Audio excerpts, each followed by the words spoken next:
Galactic law forbids humans from war. Here's why it's shocking. Part 5. The human flagship was called the Remembrance, and Yeonsu understood the name the moment she stepped aboard. The walls of the main corridor were covered with memorial plaques, bearing thousands of names. Each plaque represented someone who had died in the Viridian intervention 2 centuries ago. The humans had never forgotten their sacrifice. They had built their entire fleet around that memory. A young officer met her at the airlock with a warm smile that seemed completely out of place. "Welcome aboard, Counselor," he said, extending his hand in the human gesture of greeting. "I am Lieutenant Junho Kwan, and I will be your guide during the operation." He was tall for a human, with kind eyes and an easy manner that reminded Yeonsu of a teacher she had known as a child. This was not what she had expected from a warrior species. "I thought you would be preparing for battle," she admitted. "We're," said Junho, still smiling. "Preparation takes many forms. Some of our people are running combat drills and checking weapons systems. Others are writing letters to their families, and some of us are assigned to make sure our guests feel welcome and informed." He gestured for her to follow him. Deeper into the ship, the Admiral wants to meet all the observers before we jump to the combat zone. She has specific instructions about what you should know. They walked through corridors filled with activity that seemed almost ordinary. Soldiers laughed and talked and shared meals in the common areas. A group was playing some kind of card game with intense concentration too. Engineers argued about the proper calibration of a sensor array. None of them looked like the terrifying warriors from the historical footage. They looked like people. "Is it always like this?" asked Yeonsu before a battle. Junho nodded thoughtfully. "We have learned that fear serves no purpose before combat," he explained. "Fear uses energy that we will need later, so we save our intensity for when it matters. Right now these people are spending time with friends. They might lose tomorrow. They are reminding themselves what they are fighting to protect." Paused at a viewport that showed the fleet assembling around them. Dozens of human ships moved into formation with practiced precision. They are also reminding themselves that they are human. He added quietly, "That is important too." They reached the bridge where Admiral Sumin Chai stood before a tactical display. She was older than Junho, with gray streaks in her dark hair and scars on her hands that told stories of past battles. Her eyes were sharp and assessing as she watched Yeonsu and her counselor. She said with a formal nod, "Thank you for volunteering to observe our operation." "I wanted to see for myself," said Yeonsu honestly. "I have spent 2 days studying what your people did to the Krethi. Needed to understand whether we should be grateful or terrified." The Admiral smiled, but there was no humor in it. "The answer is both," she said simply. "We are exactly what the records show. We can become weapons that your species cannot imagine. We can fight beyond pain and fear and self-preservation. We can destroy with an efficiency that makes other species sick with horror." She turned to face Yeonsu directly. "But we are also parents and children and friends and lovers. We write poetry and music and tell jokes that are not very funny. We cry at sad stories and laugh at happy ones. We love with the same intensity that we hate. The contradiction is what makes us human." The tactical display shifted to show the combat zone, where Syndicate forces were pressing their attack on a Morvathi colony world. Millions of civilians were trapped in shelters, while enemy ships bombarded their cities from orbit. "This is what we are about to face," said Admiral Chai. "The Syndicate has 800 ships and experienced crews who have been training for this war since before most of my soldiers were born.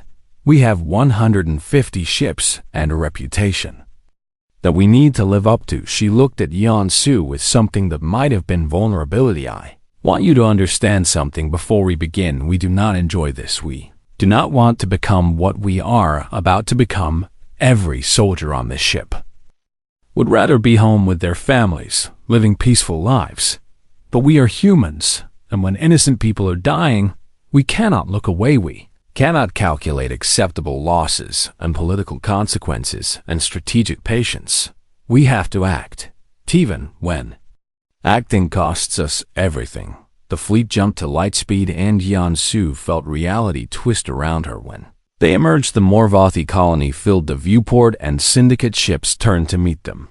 The battle began. Yansu watched from the bridge as human pilots engaged enemies that outnumbered them 5-1. She saw the transformation that the historical records had described. Human voices on the communication channels grew calm and focused. Human ships moved with coordination that seemed almost telepathic. Human soldiers took damage that would have incapacitated other species and kept fighting as if nothing had happened.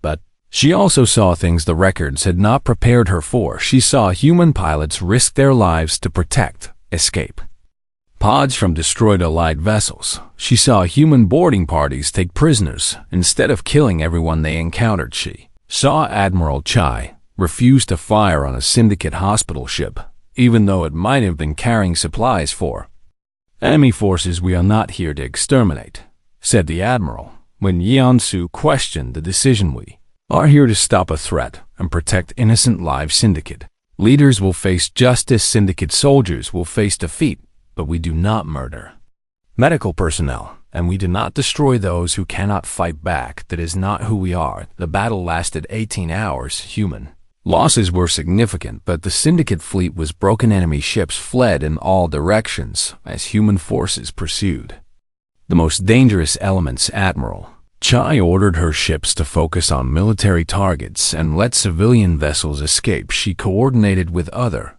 Council species to accept syndicate surrenders. She treated wounded enemies in human medical facilities. When it was over, Yansu stood on the bridge of the Remembrance, surrounded by exhausted humans who were slowly returning to their normal selves. Junho found her near the viewport and offered her a cup of some human beverage that steamed gently. "You look like you are still trying to understand," he said. "I am admitted Yonsayu are exactly as terrifying as the records show.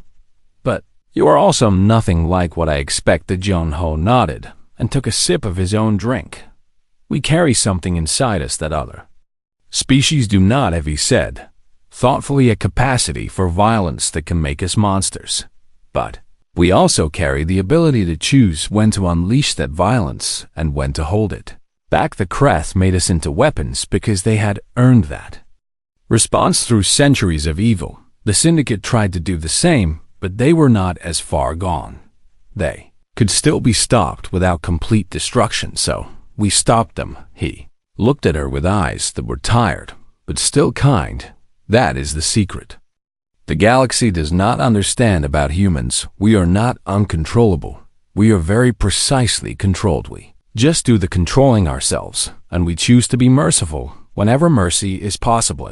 Thought about everything she had witnessed and everything she had learned. She thought about Article 7, Section 44, and the fear that had created it. She thought about the Syndicate and the Kreth and the billions of lives that hung in the balance, and she realized that the galaxy had been asking the wrong question all along. The question was never whether humans were dangerous. The question was whether they were good, and now she knew the answer. They were both just like everyone else, just more so. She raised her cup to Junho, and he raised his. "In return to humanity," she said, "may the galaxy learn to see you clearly." He smiled that warm smile that had greeted her at the airlock too. "The galaxy," he replied, "may they never need us again. But if they do, we will be ready." The Remembrance turned toward home, and Yeonsu began composing her report. It would change everything. She would make sure of that. Galactic lore forbids humans from war. Here's why it's shocking. Part 4. The emergency council session erupted into chaos within minutes of convening. Holographic displays showed the devastation across 12 worlds as Syndicate forces continued. Their assault cities burned, and populations fled, and military installations crumbled under coordinated attacks. The Syndicate of Ash had learned from their former masters. They struck fast and hard and without warning. They targeted communication arrays first to prevent coordination. They destroyed shipyards second to prevent reinforcement. They broadcast messages to every world they attacked with the same terrible promise: Justice for our masters, vengeance for the Dominion, death to those who unleashed the human plague upon the Galaxy. Counselor Yan Su sat in the observer gallery, watching her fellow representatives argue with growing desperation. The Velothi delegation demanded immediate military response from all member species. The Morvathi countered that their fleets were scattered and could not reach the attacked worlds in time. Tovani suggested evacuation protocols, while the Syndicate could still be negotiated with. No one mentioned humans. Not yet, but everyone was thinking about theme of Velothi.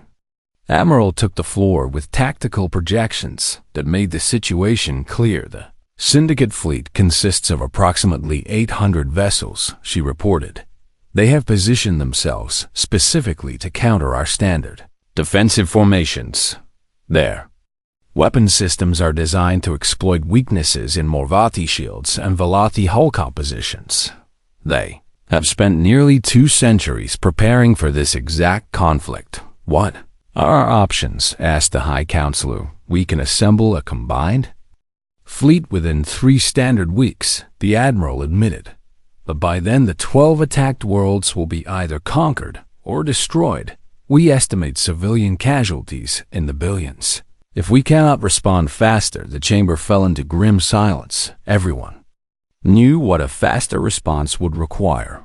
Everyone was afraid to say it. Finally, a Torvani representative rose with visible reluctance. There is one option we have not discussed. She said the humans maintain a defensive fleet despite Article 7, Section 4.4. They could respond within days rather than weeks. Objections came immediately and loudly. You cannot be serious, shouted a Morvathi counselor. You saw what they did to the Kreth. They did not stop until an entire civilization was erased from existence. If we unleash them again, who knows where they will stop? Perhaps they will decide we are complicit, said a Velothi delegate with fear in her voice. Perhaps they will look at us the way they looked at the Kreth leadership. Perhaps saving us will become destroying us in their minds. The debate grew more heated as representatives argued about consequences and risks and alternatives that did not exist. Yan Su watched with growing frustration as her colleagues let fear override reason. She remembered the footage Taijin had shown her. Yes, the humans were terrifying. Yes, they fought with an intensity that defied comprehension, but they had also protected innocent Kreth civilians. They had ended a 3-century nightmare that the Council had allowed to continue. They had done what needed to be done, because no one else would. She rose from her seat and requested the floor.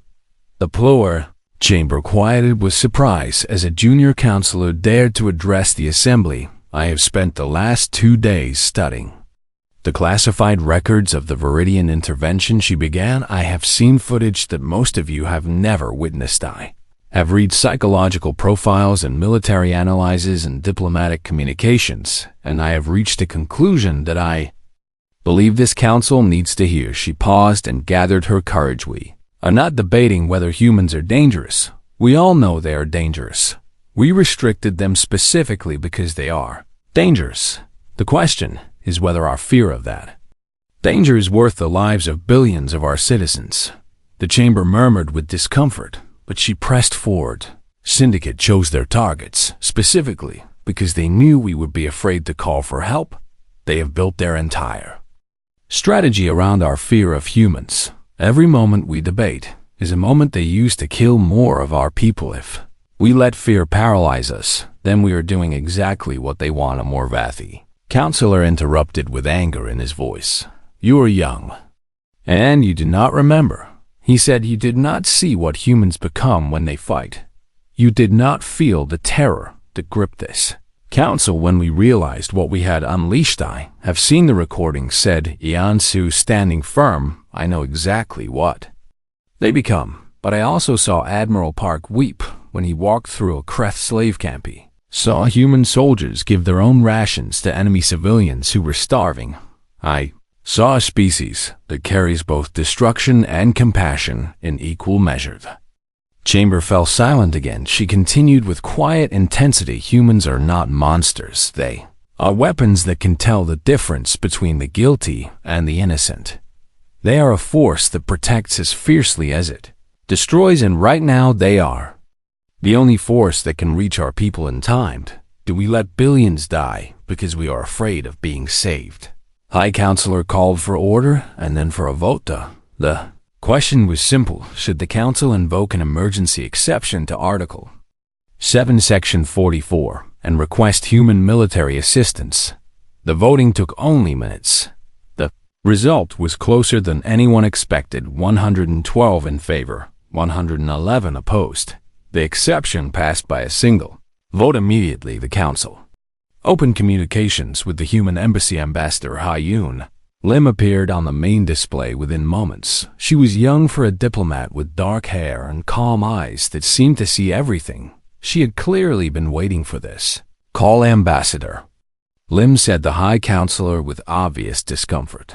The Council has voted to invoke an emergency exception to Article 7, Section 44. We are requesting human military assistance against the syndicate of Ash. Ambassador Lim nodded slowly. We have been monitoring the situation, she said. Our fleet has been on standby since the first attacks. We can launch within the hour. Relief flooded the chamber, but it was short-lived. However, continued Ambassador Lim, we have a condition. The High Counselor tensed. What condition? Last time we fought for you, we were called heroes and then monsters within the same month. We were celebrated and then restricted. We saved your people, and then you told us we were too dangerous to trust. She paused, and her calm eyes swept across the assembly. This time, we want witnesses, Council observers, on every human ship. Watch what we do, see what we become, and when it is over, decide whether your fear is justified based on what you actually see, not on rumors and recordings and centuries of paranoia. The Council agreed immediately. They had no other choice. Yen Su found herself volunteering before she realized she had spoken. Within hours, she was aboard a shuttle heading for the human flagship. She did not know what she would find there, but she knew that whatever happened next would change the galaxy forever. Galactic law forbids humans from war. Here's why it's shocking. Part 3. The emergency council session that followed the Kreth extermination was the most contentious in galactic history. Su watched the archived footage with growing understanding. As species after species rose to speak their fears, the Velothi representative stood before the assembly with her psychic barriers raised defensively. We have witnessed something unprecedented, she declared. A species that cannot be controlled once activated, a species that decides for itself when a war is truly over, a species that ignores the authority of this very council when it conflicts with their sense of justice.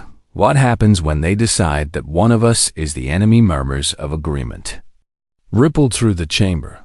The Morvathi delegation added their concerns through their senior ambassador. Our military analysts have studied the human psychology extensively, he reported. They possess what we call a binary threat assessment. Most species see conflict on a spectrum, with negotiation at one end and total war at the other. Humans see it differently.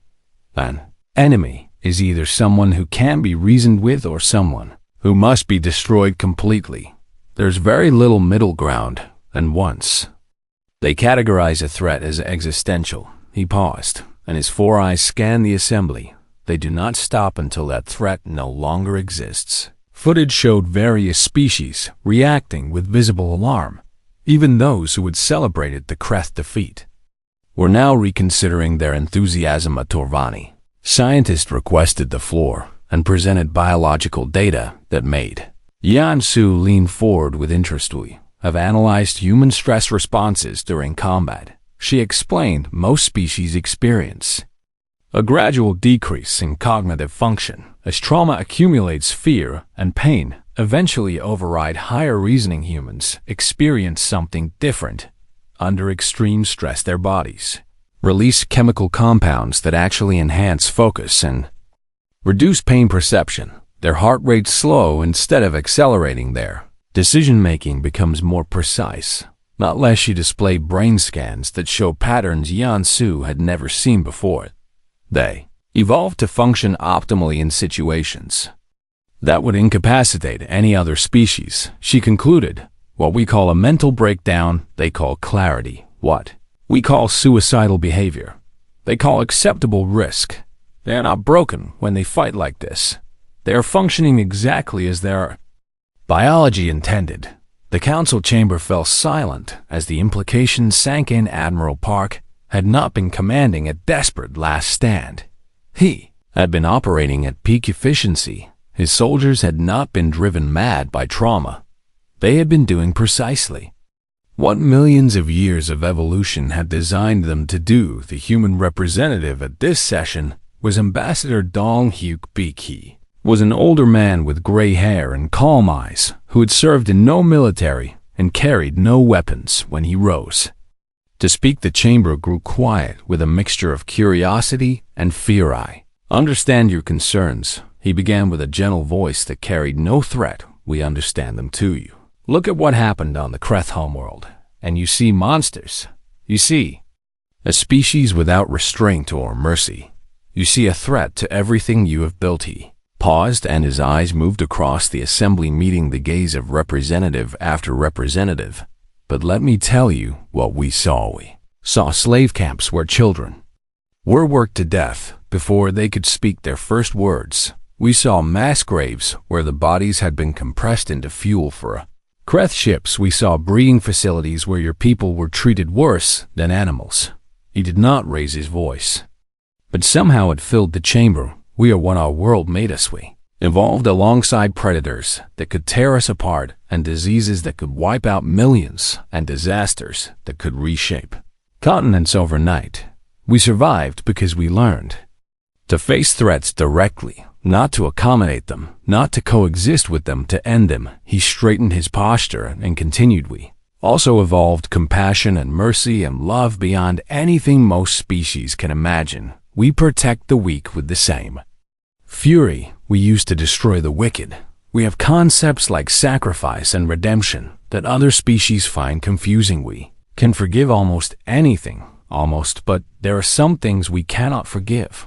There are some evils we cannot allow to continue, and when we encounter those evils, we become something that frightens even ourselves." The chamber remained silent as Ambassador Beek concluded his address. "Perhaps you are right to fear us," he admitted. "We fear ourselves sometimes. We know what we are capable of, and we work constantly to build societies and laws and cultures that keep our darker nature contained. But we also know that nature exists for a reason, because sometimes the galaxy produces horrors that gentle species cannot stop. Sometimes there needs to be something in the darkness that the monsters fear." He sat down, and the council began its deliberations. The debate lasted for 6 standard days. Species argued about security and freedom and precedent and justice. Some demanded that humans be expelled from the galactic community entirely. Others insisted that restriction was unnecessary and that the Kreth had deserved their fate.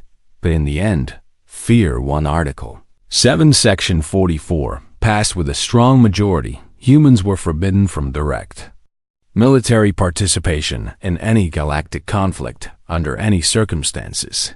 The penalty for violation would be immediate expulsion from the council and economic sanctions that would cripple human civilization. Ambassador Beek accepted the ruling with grace that surprised everyone who expected anger or threats. "We will honor this restriction," he said simply. "We joined this council because we believed in cooperation and peaceful coexistence.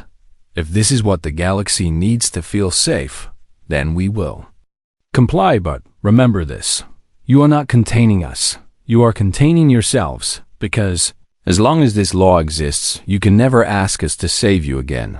No matter how badly you need saving." The session ended, and the delegates departed with mixed feelings of relief and unease. They had solved a human problem, or so they thought. Counselor Taejin stopped the recording and looked at Yeon-su with ancient weariness in his eyes. "That was 180 years ago," he said. "The galaxy has been at peace since then. Minor conflicts and border disputes, but nothing like the Kreth Wars. We congratulated ourselves on our wisdom." "And why are you showing me this now?" asked Yeon-su. because the Kreth had allies, said Tajin client states and vassal species who served the Dominion and profited from its conquests. When the humans destroyed the Kreth, those allies scattered and hid.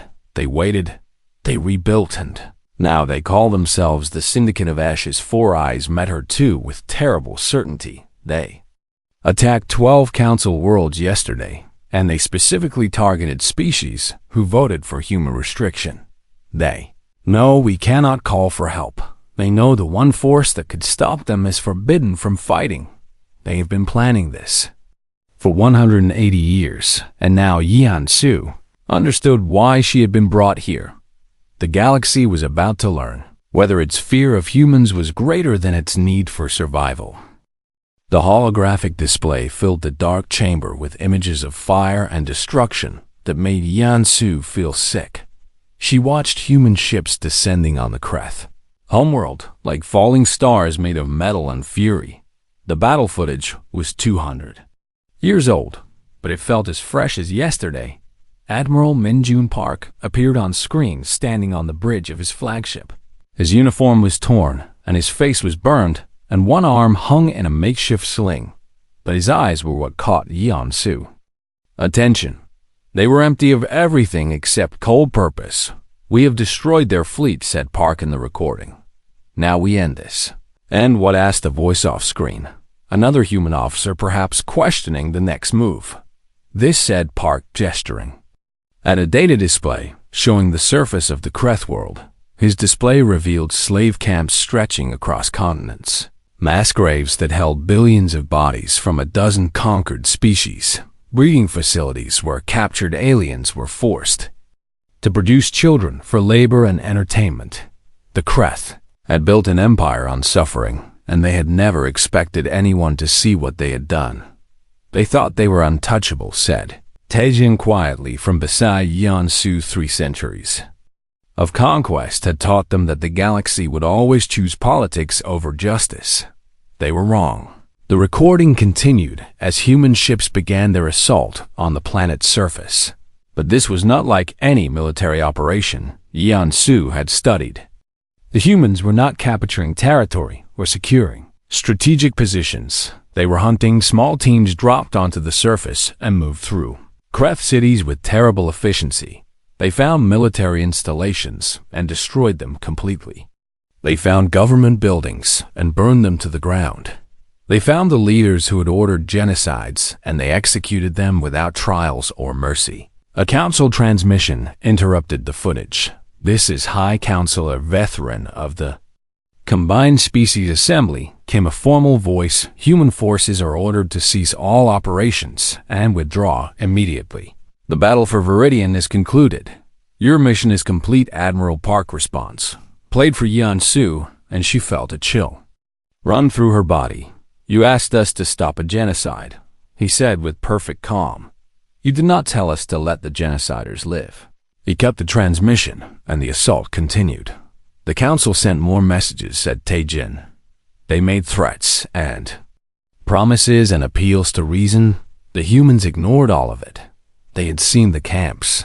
They had walked through the graves. Something had changed in them. What do you mean? Asked Yan Su. Though she was beginning to understand, Taejin pulled up psychological profiles that council scientists had compiled during the crisis. Humans have a concept they call righteous fury, he explained. It is a mental state where their normal limits disappear. Fear becomes irrelevant. Pain becomes meaningless. Self-preservation becomes secondary to the destruction of whatever triggered this response. Most species would call it madness, said Yan Su. Most species would be partially correct, said Taejin. But there is a terrible logic to it. Humans evolved on a world where true evil existed, predators that hunted them for sport, diseases that killed their children, other humans who enslaved and tortured their own kind. They developed this response as a survival mechanism. When faced with genuine evil, they stopped trying to negotiate or escape or survive. They simply destroy. The footage showed human soldiers fighting through Kreth bunkers. One soldier took a plasma bolt to the chest that should have killed him instantly. Instead, he kept walking forward and strangled the Kreth, who shot him before finally collapsing. Another team found a hidden chamber where Kreth officials were hiding with their families. The humans separated the officials from the civilians and executed the guilty without hesitation. But they gave food and water to the families and arranged for their safe transport off-world. "They can still tell the difference," said Yan Su with surprise, "between the guilty and the innocent." "Yes," said Taejin, "and that makes them more frightening, not less." A mindless berserker can be predicted and contained, but the humans remained capable of judgment, even in their fury. They chose their targets with precision. They protected those who deserve protection, and they showed absolutely no mercy to those who did not. The council debated intervention, said Taejin, pulling up recordings of emergency sessions. Many species demanded that we stop the humans by force, but no one wanted to be the one to try a Morvathi. Admiral appeared on screen giving testimony to the council. "My fleet could not stop them," he admitted with visible shame. "We outnumber their remaining ships 10 to 1. But numbers mean nothing against beings who do not value their own lives. We would destroy many of them, yes, but they would destroy all of us, because we would eventually retreat to save ourselves, and they would never stop coming." The recording shifted to show a human diplomatic attaché being interviewed. Her name was Ji Hyan Cho, and she spoke with calm professionalism. That contrasted sharply with the chaos around her.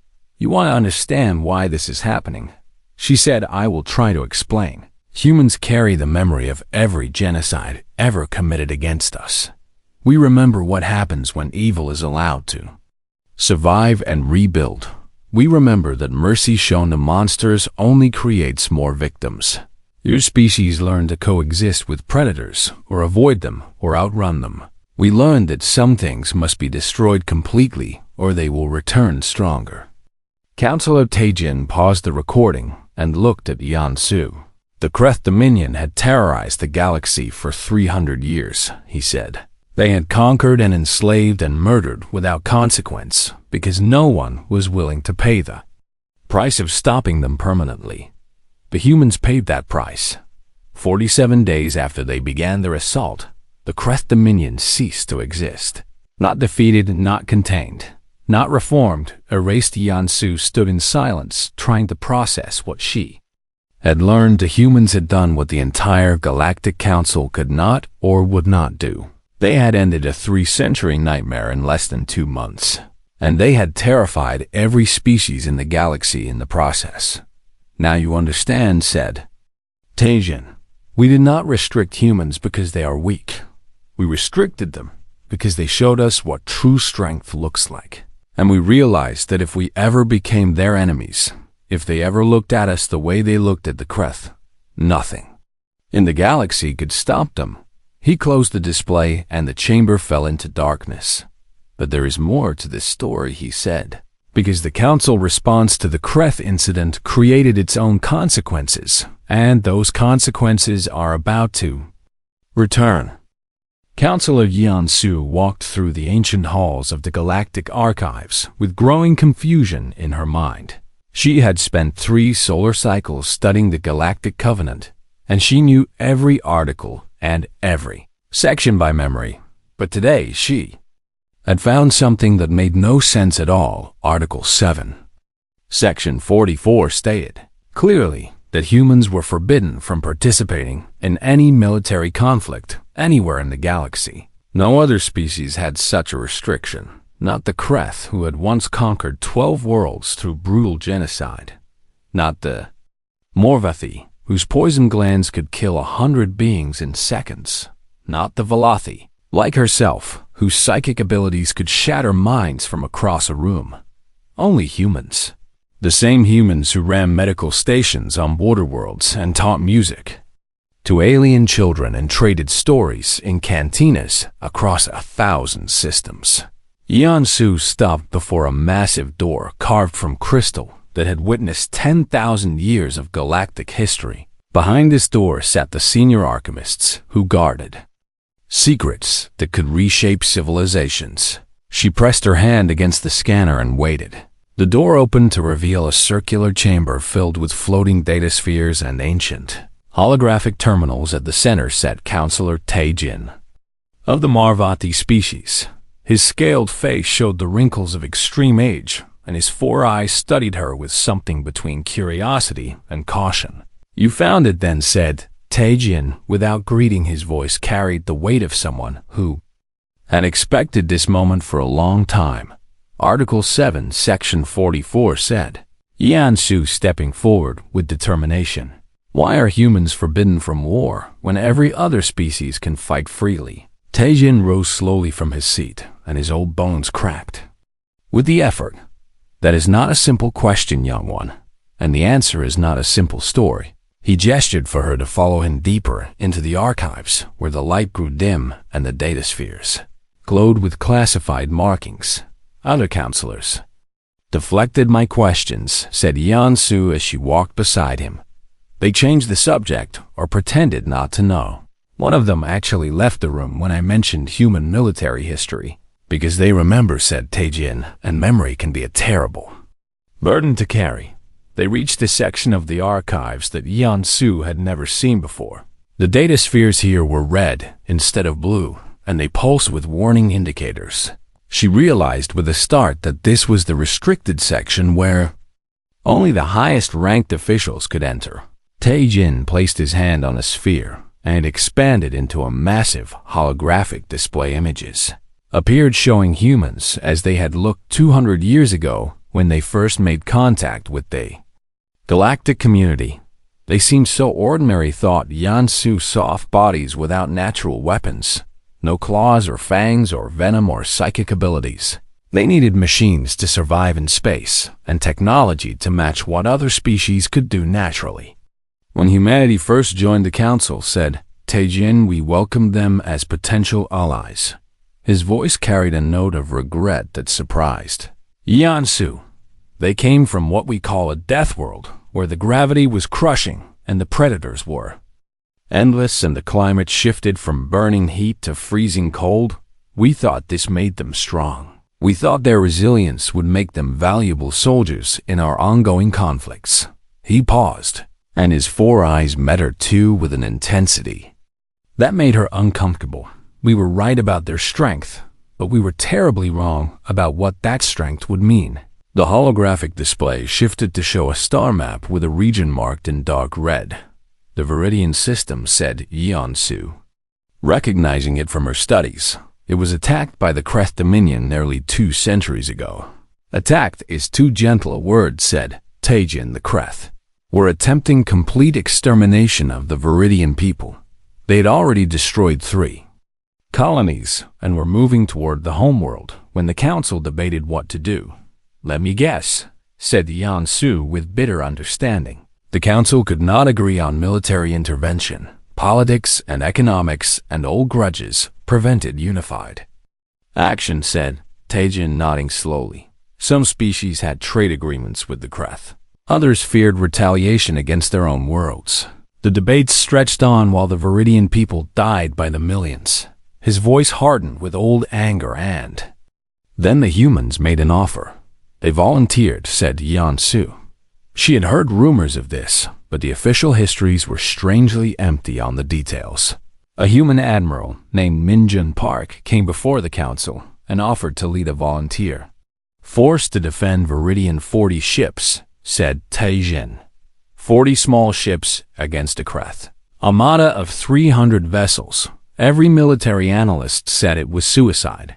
The council accepted the offer because they expected the humans to fail and die and provide a convenient excuse for why intervention had not worked.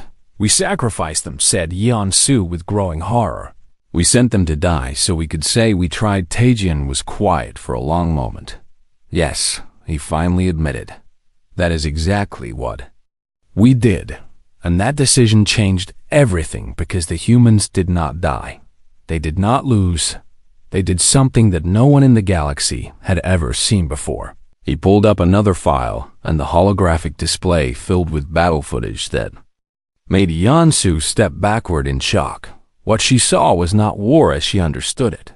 It was something else entirely. something that looked like madness, given form and purpose. The humans fought as if death meant nothing to them. They flew their ships into enemy vessels and detonated reactors inside hangar bays. They ejected from crippled fighters and used the debris as weapons. They continued firing with arms that hung broken at their sides and legs that no longer worked properly. One recording showed a human captain named Seo Yuan Kang standing on a bridge that was burning around her. Hull breaches had killed half her crew, and the ship was minutes from complete destruction. But she stood there calmly directing weapons fire and reading poetry to her remaining crew over the communication system, as if this was just another day at work. They once said Taijin quietly. They lost 34 or 40 ships. They lost 12,000 of 15,000 soldiers, but they destroyed the entire Kreth armada, and then they chased the survivors back to the Kreth homeworld. He closed the file and looked at Yan Su with ancient sorrow in his eyes. The council celebrated. We called them heroes and saviors and the greatest warriors in galactic history. We did not understand what we had truly unleashed. What do you mean? Asked Yuan Su, though part of her already knew the answer. Come said Taijin, moving toward an even darker section of the archives. Let me show you what happens when humans stop fighting a war and start ending one. The next file is classified at the highest level. Once you see it, you will understand why we fear them, and you will understand why that fear might be the only thing keeping the galaxy safe.